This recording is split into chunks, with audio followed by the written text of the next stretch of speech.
आज की इस वीडियो में हम आपको एक बहुत ही हैरान कर देने वाली कहानी सुनाने वाले हैं कि किस तरह एक बादशाह ने अपने छोटे बेटे की शादी एक बंदरिया के साथ कर दी।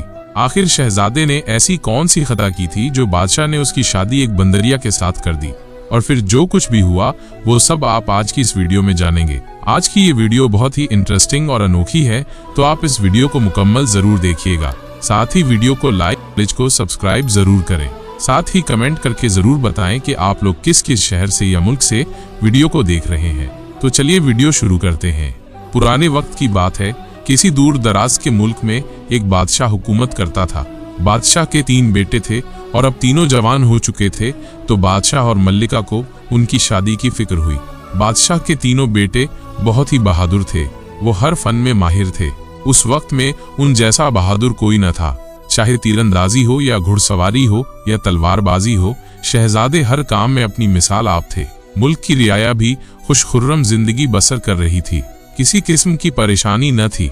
बादशाह को अपने बहादुर बेटों के लिए दुल्हन भी उन्हीं की जैसी चाहिए थी, इसलिए बादशाह ने अपने वजीर से मशवरा किया। वजीर अपनी दानिशमंदी के लिए पूरे महल में मशहूर था। वजीर बहुत ही ज्यादा अक्लमंद था। बादशाह ने वजीर को अपने पास बुलाया और उसे अपना ख्याल बताया। वजीर ने कहा, बादशाह सलामत, शहजादों की शादी का ख्याल दुरुस्त है और अब शहजादों की उम्र भी शादी के लायक हो गई है। बादशाह ने कहा, लेकिन शहजादों के लिए शहजादी भी उन्हीं की लायक होनी चाहिए। कोई भी ऐसा मशवरा दो जो तीनों शहजादों को अपनी अपनी दुल्हन मिल जाए। हम ये नहीं चाहेंगे कि दुल्हन अमीर हो या गरीब, हमें अपने शहजादों की पसंद की शादी करनी है। वजीर ने कहा, हमें इस बारे में शाही नजूमी से मशवरा करना चाहिए, वही बताएंगे। तब बादशाह ने 2 सिपाहियों को शाही नजूमी को दरबार में बुलाने के लिए भेजा। सिपाही उसके घर गए और जाकर बादशाह का पैगाम सुनाया कि बादशाह सलामत ने आपको दरबार में तलब फरमाया है। नजूमी दरबार में हाजिर हुआ और बादशाह से अर्ज की, जहां पनाह आपने मुझे बुलाया। तब बादशाह ने उसे सारा वाकया कह सुनाया। बादशाह की बात सुनकर नजूमी ने कहा, 2 दिन बाद आकर मैं आपको बताता हूँ कि क्या करना है और कहीं शादी में कोई रुकावट तो नहीं आने वाली। ये कहकर शाही नजूमी अपने घर वापस चला गया और जब तीसरे दिन वो दरबार में आया तो उसने बादशाह को अपनी एक राय से डरा दिया। उसने बताया कि तीनों शहजादे बहुत ही बुलंद किस्मत वाले हैं, लेकिन उनकी शादी करना आसान नहीं है।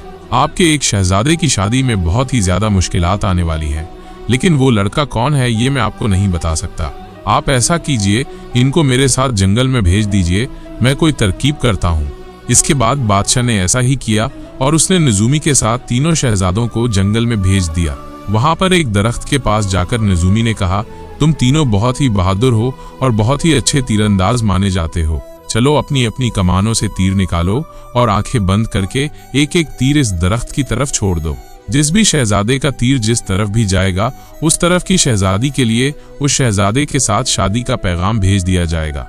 तीनों बेटों ने तीर कमान से लगाकर छोड़ दिए। बड़े बेटे का तीर तुर्की की एक बहुत बड़ी रियासत की तरफ चला गया। दूसरे बेटे का तीर जरगा की रियासत की तरफ चला गया। तीसरे बेटे ने जो तीर चलाया था वो पेड़ पर बैठी एक बंदरिया को लग गया था। वो बंदरिया पेड़ से उतर आई। इस तरह बादशाह ने अपने पहले बेटे की शादी तुर्की की तरफ रियासत में और दूसरे बेटे की शादी जरगा की रियासत में और तीसरे बेटे की शादी उस बंदरिया के साथ कर दी।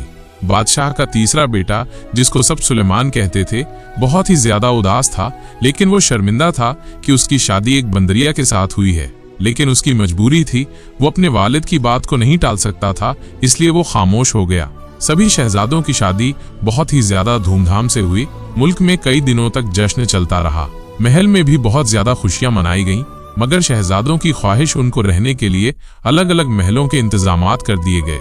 छोटे शहजादे सुलेमान ने बादशाह से कहा था कि मैं अलग महल में रहूंगा, मैं यहाँ पर न रहूंगा, क्योंकि वो सोच रहा था कि मैं किस तरह अपने वालिद और भाइयों का सामना करूंगा।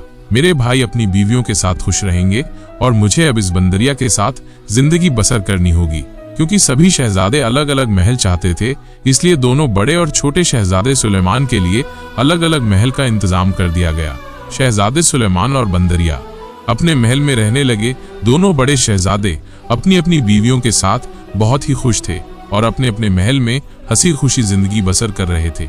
मगर छोटे शहजादे के पास तो दुल्हन के नाम पर एक बंदरिया थी। वो बहुत परेशान और शर्मिंदा रहता था। इसी तरह रहते रहते कुछ वक्त बीत गया।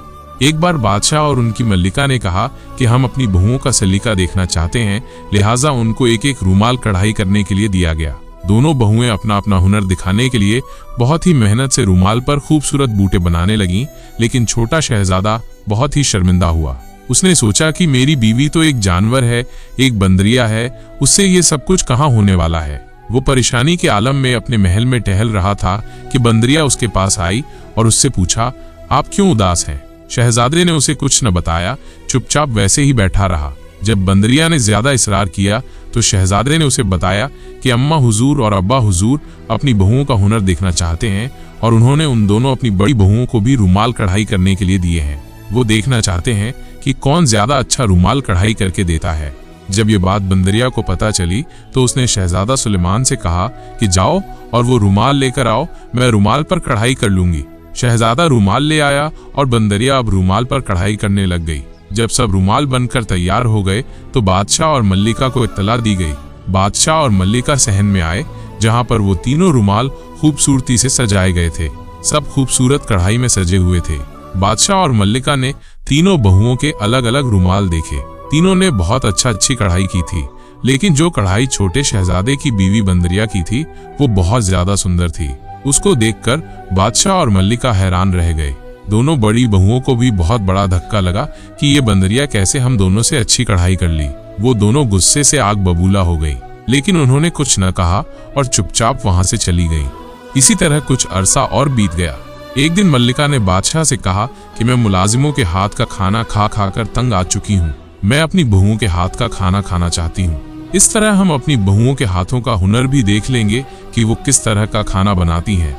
जब तीनों शहजादों को अपने पास बुलाकर मल्लिका और बादशाह ने अपनी अपनी ख्वाहिश का इजहार किया तो शहजादे, दोनों बड़े शहजादे बहुत ही खुश हुए और पुरजोश लहजे में कहा, क्यों नहीं अब्बा हुजूर, हम अपनी बीवियों से आपके लिए जरूर खाना बनवाएंगे। लेकिन छोटा शहजादा खामोश रहा और वो उदास भी था कि किस तरह एक बंदरिया खाना बना सकती है। बादशाह ने जब उसकी तरफ देखा तो कहा, सुलेमान, तुम कुछ परेशान लगते हो, क्या बात है? क्या तुम हमें अपनी बीवी के हाथ का खाना खिलाना नहीं चाहते हो? सुलेमान ने कहा, नहीं अब्बा हुजूर, ऐसी बात नहीं है। मैं अभी जाता हूँ और आपके लिए खाना बनवा कर लाता हूँ। शहजादा अपने महल में आया और उदास होकर एक जगह बैठ गया। बंदरिया ने जब देखा कि शहजादा उदास बैठा है तो वो समझ गई कोई न कोई बात जरूर है। वो शहजादे के पास गई और उसे उसकी उदासी का सबब पूछा। शहजादा टाल रहा और कहा कि कोई बात नहीं है, लेकिन जब बंदरिया ने ज्यादा इसरार किया तब शहजादे ने बताया कि अब्बा हुजूर और अम्मा हुजूर अपनी बहुओं के हाथ का खाना खाना चाहती हैं। दोनों बड़े भाई अपनी अपनी बीवियों से खाना बनवाने चले गए, लेकिन मैं इसलिए उदास बैठा हूँ कि तुम एक बंदरिया हो और किस तरह से खाना बना सकती हो। अगर मेरी बीवी भी एक औरत होती तो वो भी मेरे अम्मा हुजूर और अब्बा हुजूर के लिए अच्छा खाना बना देती। बंदरिया ने कहा, कोई बात नहीं, मैं खाना पका दूंगी, आप अपने अम्मा हुजूर और अब्बा हुजूर के लिए भिजवा दीजिएगा। शहजादे सुलेमान ने हैरत से बंदरिया की तरफ देखा और कहा कि क्या तुम खाना बना लेती हो और तुमने कहां पर खाना बनाना सीखा? तब बंदरिया ने कहा, अपने अब्बा हुजूर के महल में। मेरे अब्बा हुजूर को मेरे हाथ का खाना बहुत पसंद था, इसलिए मैं अक्सर उनके लिए खाना बनाया करती थी। शहजादा सुलेमान बंदरिया की ये बात सुनकर ठहाका मारकर हंस पड़ा और कहा, मजाक बहुत अच्छा कर लेती हो, लेकिन ये बताओ कि खाना बनाना आता है या नहीं, या मेरी बेइज्जती करवा दोगी? पहले ही मैं इतना शर्मिंदा हूँ, कहीं पता चले मैं और ज्यादा शर्मिंदा हो जाऊं। बंदरिया ने कहा, ऐसा कुछ नहीं होगा, मैं खाना बना लूंगी। खाने का सामान लेकर आ जाइए, जो चीज बनवाना है बता दीजिए, मैं अभी खाना बना देती हूँ, आप भिजवा दीजिएगा। बंदरिया ने बहुत मेहनत से खाना बनाया और शाम के वक्त सबके पकाए गए खाने दस्तरखान पर चुन दिए गए। दोनों बड़ी बहुओं के खानों की खूब तारीफ हुई, लेकिन जब तीसरा दस्तरखान खुला और सब सालन के डोंगे खोले गए तो पूरा महल खुशबू से महक उठा। खाना इस कदर खूबसूरती और नफासत से सजाया गया था कि सबकी नजरें बस उस पर जम गईं।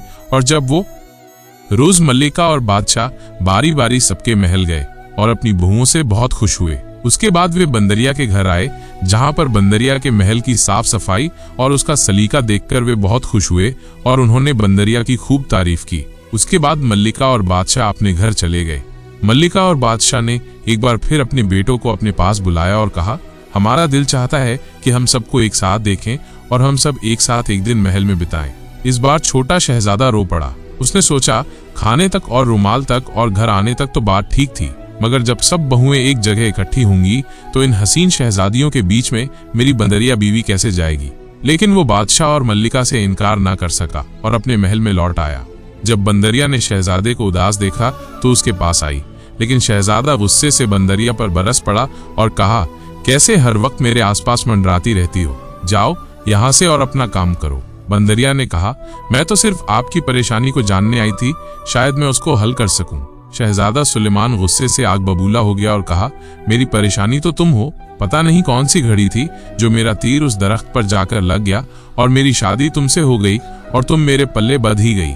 शहजादा बहुत ही गुस्से में था और गुस्से के आलम में बोला कि अब्बा हुजूर और अम्मा हुजूर चाहते हैं कि हम सब साथ में एक दिन बिताएं, लेकिन तुम एक बंदरिया हो और मेरे दोनों भाइयों की बीवियां बहुत ही खूबसूरत शहजादियां हैं, तुम उनके बीच में जाकर कैसी लगोगी, मुझे इस बात से शर्मिंदगी होती है। बंदरिया ने शहजादे को तसल्ली दी और कहा, मैं वहां जाऊंगी, लेकिन मेरी एक शर्त है कि आप वहां पर मत आइएगा, मैं डोली में बैठकर अकेली जाऊंगी। शहजादा तो पहले ही शर्मिंदा था, फौरन बंदरिया की बात मान गया।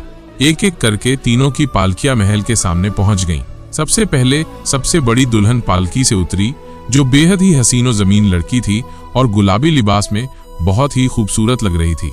दूसरे बेटे की दुल्हन ने हरे रंग का लिबास पहना था और वो बहुत सारे खूबसूरत जेवर पहने हुए थी जो उसकी खूबसूरती में चार चांद लगा रहे थे। और फिर जब सबसे छोटी दुल्हन पालकी से उतरी तो उसके खूबसूरत पैरों में, जो गोरे और सफेद रंग के थे, खूबसूरत सोने की पाजेब जगमगा रही थी। और जब उसने अपनी पालकी की चादर उठाई और बाहर निकली तो मल्लिका और बादशाह तो उसे देखते ही रह गए। उसने खूबसूरत सुर्ख रंग का लिबास पहना हुआ था और वो एक शाहाना अंदाज में चलती हुई बादशाह और मल्लिका के पास आई और उन्हें अदब से सलाम किया। उसके बालों में अफशा चमक रही थी, गुलाबी चेहरा, खूबसूरत होंठ, फुर्तीला बदन और वो एक फूलों की डाली सी महसूस हो रही थी। बादशाह और मल्लिका ने उसे देखा तो देखते ही रह गए। दोनों बहुएं भी उसे देखकर हैरान थीं। वो तो परिस्तान से उतरी कोई अप्सरा लग रही थी। सब हैरान थे कि ये बंदरिया इतनी खूबसूरत कैसे हो गई। वो उन दोनों के साथ जाकर बैठ गई। वो इतनी खूबसूरत थी कि उसके चेहरे की रोशनी से सारा महल जगमगा रहा था। वहां पर मौजूद सब लोग हैरत से उस बंदरिया शहजादी को ही देख रहे थे। आज तक किसी ने इतनी खूबसूरत शहजादी न देखी थी। किसी ने छोटे शहजादे को जाकर ये खबर पहुंचाई कि उसकी दुल्हन तो बहुत खूबसूरत है, एक परी के जैसी है। तुम तो बहुत किस्मत वाले हो जो तुम्हें इतनी सुंदर दुल्हन मिली है। वो तो तुम्हारे दोनों भाइयों की बीवी से भी ज्यादा सुंदर है। शहजादे ने जब ये सुना तो उसके दिल में शहजादी को देखने का तजस्सुस पैदा हुआ और उसने अपनी शर्त तोड़ दी। वो छिपकर उसे देखने के लिए महल में पहुंच गया। वो घोड़े पर सवार होकर तेज रफ्तार से चलता हुआ महल के दरवाजे पर जा पहुंचा और वहां एक जगह घोड़ा रोककर उसने अपनी दुल्हन को कमरे में जाकर एक तरफ से देखा, लेकिन वहां पर मौजूद कोई शख्स भी शहजादे को न देख पाया। शहजादे ने उसे छिपकर देखा। वो वाकई बहुत खूबसूरत थी। शहजादा उसकी खूबसूरती में खो गया था और फौरन ही अपने महल में वापस आ गया। वो बहुत हैरान था कि ये मौजज़ा कैसे हो गया। जब शहजादा सुलेमान कमरे में आया तो उसने देखा कि एक तरफ बंदरिया की खाल रखी हुई है। उसने सोचा, हो न हो इस खाल में ही कोई बात है जो वो इतनी खूबसूरत शहजादी एक बंदरिया बन जाती है। उसने सोचा, मैं इस खाल को जला देता हूँ, इसके बाद मेरी शहजादी कभी भी बंदरिया नहीं बनेगी और मैं हंसी खुशी उसके साथ जिंदगी बसर करने लगूंगा। शहजादा पहले ही नजर में शहजादी पर फिदा हो चुका था। उसने फौरन ही खाल उठाई और कमरे में जलती हुई मशाल से उस खाल में आग लगा दी। जैसे ही खाल को आग लगी, उधर छोटी दुल्हन को अचानक बहुत ही ज्यादा बेचैनी हुई और वो पाजेब उसके पैरों में थी, वो जलने लगी, उसके पर झुलसने लगे। वो जल्दी से बादशाह और मल्लिका से इजाजत तलब करके महल की तरफ रवाना हो गई। लेकिन जब तक वो महल पहुंची, उसके जिस्म का काफी हिस्सा जल चुका था। जब वो कमरे में आई तो शहजादे से अपनी खाल खींच ली और उस आग को बुझा दिया। मगर जब तक खाल का काफी हिस्सा जल चुका था और वो भी बुरी तरह से जल चुकी थी। खाल को शहजादे के हाथ से छीनकर वो भी उसी के साथ जमीन पर गिरकर तड़पने लगी। शहजादा उसकी हालत देखकर काफी ज्यादा परेशान हो गया और बहुत ही घबरा गया। फौरन हकीमों को बुलाया गया। सबने बहुत कोशिश की लेकिन शहजादी का इलाज कर न पाए। किसी तरह भी उसके जिस्म की जलन कम होने का नाम न ले रही थी। शहजादी को बहुत ही ज्यादा बेचैनी थी। दूसरे मुल्कों से भी तबीब और हकीम को बुलाया गया लेकिन कोई फायदा न हुआ। कोई भी उस जलन को कम न कर सका। अब शहजादा बहुत ही ज्यादा शर्मिंदा और परेशान था। पूरी सल्तनत के तबीब और हकीम अलग अलग तरह के नुस्खे आजमा चुके थे। अलग अलग तरीके से इलाज कर रहे थे, लेकिन किसी भी तरह से जख्मों की जलन कम न हो रही थी। शहजादी बहुत ही बेचैन थी और दूसरी तरफ शहजादा बेकरार होकर टहल रहा था। वो बहुत ही ज्यादा शर्मिंदा था कि उसने खाल क्यों जला दी। ये सब उसकी वजह से ही हुआ है। परेशानी के आलम में वो टहलता हुआ महल के बाग में आ गया। उसकी बेचैनी किसी भी तरह से कम न हो रही थी। वो तेजी से इधर से उधर टहल रहा था। जब टहलते टहलते थक गया तो एक दरख्त से टेक लगाकर वहीं खड़ा हो गया और अल्लाह के हुजूर दुआ करने लगा कि अल्लाह कोई रास्ता दिखा जिससे कि मेरी बीवी ठीक हो जाए। वो इसी तरह अपने दिल में अल्लाह से दुआ कर रहा था।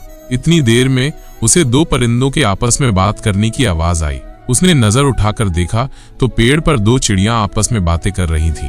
शहजादे ने ध्यान से सुना कि वो क्या कह रही हैं।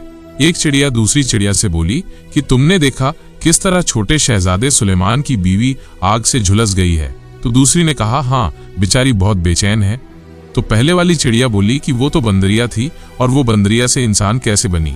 तब दूसरी चिड़िया ने कहा कि वो बंदरिया थी ही नहीं, वो तो परिस्तान की शहजादी है जिसका नाम नूर बानो है। शहजादी नूर बानो परिस्तान के बादशाह की बेटी है, लेकिन इसकी एक छोटी सी गलती की वजह से इसे इतनी बड़ी सजा मिल गई और ये इस दुनिया की होकर रह गई। लेकिन उसने क्या गलती की थी? पहली चिड़िया ने कहा, जो इसको बंदरिया बना दिया गया। दूसरी चिड़िया ने कहा, परिस्तान के लोग बहुत ज्यादा कायदे कानून पसंद होते हैं और वहाँ के लोग दुनिया में आना पसंद नहीं करते हैं, क्योंकि दुनिया के लोग हर वक्त लड़ते झगड़ते रहते हैं और परिस्तान में किसी को भी इस दुनिया में आने की इजाजत नहीं है और जो कोई भी इस दुनिया में आने की कोशिश करता है उसे सख्त सजा दी जाती है।